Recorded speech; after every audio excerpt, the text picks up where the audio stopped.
Hello and welcome back to the Google Workspace Update podcast from Strawberry 7. My name is Adam. And my name is Adam. We're here every week to bring you the latest updates of everything happening in the world of Google Workspace. This podcast is available from your regular podcast provider and also in video format on our YouTube channel, youtube.com/strawberry7. Coming up on the show today. We only have one update for you today, so it's going to be a very brief show, unless Adam and I go off on a tangent, but that never happens. That never happens, no. So, it's going to be quite a short show today, and the update is to Google Drive, and it's quite an interesting update. As always, there is a link in the podcast or video description to the document that we read from. This contains more detailed information, relevant links, lovely pictures, and some moving graphics showing these features in action. So, let's get to it. On with the show. Right. First up this week, we have a Google Drive update. So there's now enhanced spam protection in Google Drive. So there will now be a dedicated spam folder within Google Drive to host unwanted files that are shared with you containing spam or abusive content. When an unsolicited file is moved to the spam folder, you will be unsubscribed, preventing all comments, sharing and mobile push notifications for the file. Once unsubscribed, you will not be able to find the file anywhere within your Google Drive outside of your spam folder. Similar to how a spam folder works in Gmail, automatic classifiers will redirect files that Google Drive strongly suspects to be unwanted to the spam folder. You will also be able to manually move Drive docs, sheets, slides, sites and forms files in and out of the spam folder. After a file has resided within the spam folder for over 30 days, it will be permanently deleted from your Google Drive. This feature improves the security of Google Drive by giving users a new way to suppress potentially malicious content to stay safe and distraction-free. Google have offered best-in-class Gmail and Drive spam, phishing and malware prevention for years, but Drive has lacked a spam folder, similar to the Gmail spam folder to place unwanted content. By introducing a spam folder, Google are simultaneously giving users more control over their content while blocking harmful files without risking or impacting their users. And a quick addition to this, so you will see the new spam folder on the Google Drive homepage on web, Android, iOS, and Drive for desktop. So I think that's going across all of the Google Drive platforms. Absolutely, Adam. Yeah, and very, very beautifully read out all of that information. Thank you for getting through that all so eloquently. I think that this update is very interesting. We were talking about this before we recorded, and Adam and I have never encountered this personally ourselves, with somebody sending through a file share. It's not even a request really, is it? It's just pushing through a sort of file share and saying, hey, here's this file that I want to share with you or I want to give you, that's actually malicious or spam or something like that. It's a very interesting form of attack that I hadn't really necessarily considered, but obviously it is happening out there. Yes, and something I literally just thought of now, which kind of it is kind of making me question how relevant this is. Clearly, Google does feel it is relevant now because it's a brand new update, but Google Drive, I believe, changed some time ago, whereas previously if a file or folder was shared with somebody, it would automatically appear within their shared with me, whereas now you actually have to actively click on the link of the file or folder before it appears within your shared with me. Very interesting point. So then I'm just trying to think, again, how would people come across these spam or malicious files unless somebody sent them a spam email that said, hey, here's a document with a link for a £5 million voucher, click on me. If you actually do click on that, then maybe you access something. But yeah, so I like the idea of this, but I do kind of question how relevant it is, because because a bit like Gmail, so everybody knows what spam emails are, and you get them all the time. So having a spam folder within your email client is highly warranted and really helpful. Whereas if you occasionally came across the odd piece or the odd file or folder that that was shared with you that you didn't want to, you could very easily detach yourself from that. So in order for this to be warranted, you would almost expect to be receiving an abundance of files or folders that are shared with you that you don't want to have access to.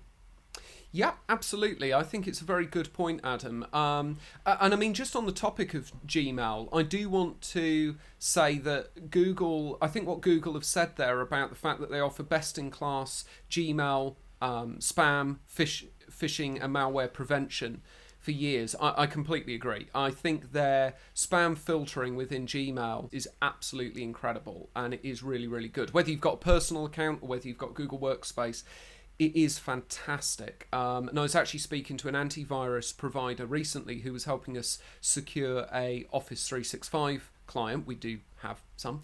And they said, yes, for Office 365, we offer that level of protection on email. But they said for Google, they said it's kind of on our roadmap, but Google's so good at doing it that it's not something that we're rushing to do because Google are just so good at protecting people out of the box. So I think the filtering that we're going to see is going to be very, very good. But I think it's a very relevant point that you bring up, Adam. I mean, I don't have that much stuff shared with me, funnily enough, because I'm either usually sharing stuff to other people or we're using stuff internally as a team. And obviously we're not having to share stuff to each other because we've already got shared drives. So we're working within our shared drives.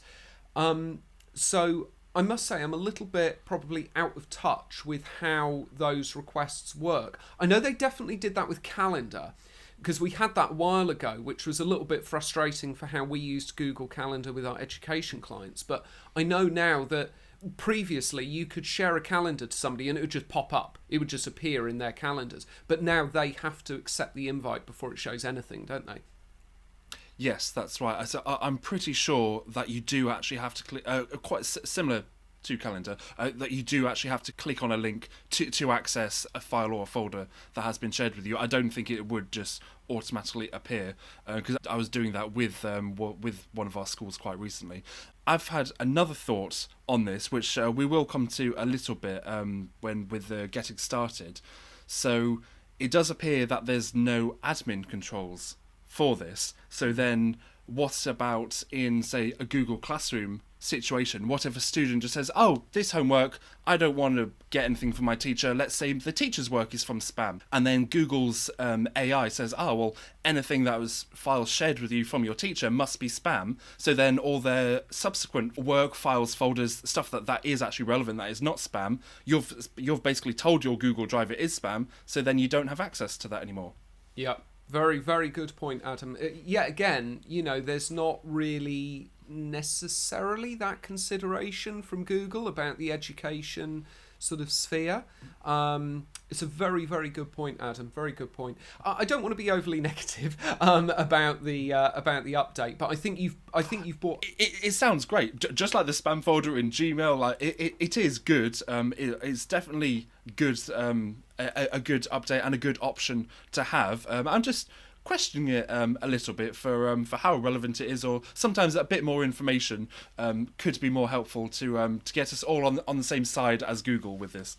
Yeah, absolutely. I think you've brought up two fantastic points with how relevant it is and that risk around the education sphere. So, which again, we're seeing Google not necessarily, I'm not saying they're not thinking about it, because they might have excluded education, although it does say it's available to all.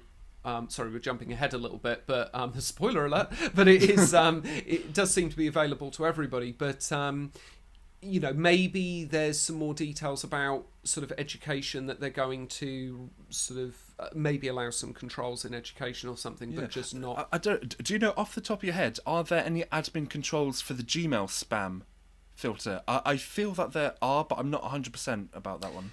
Yeah, I think you can control it in the sense of you have kind of global approved and blocked senders. And with Google Mail, when you get into the back end of it in the admin console, there's so much that you can do with routing, default routing and scanning and various things like that. Plus, if you're on education plus possibly teaching and learning, you've got the security center as well, which will sort of give you an overview of anything that's been reported as spam or anything that's been flagged up like that.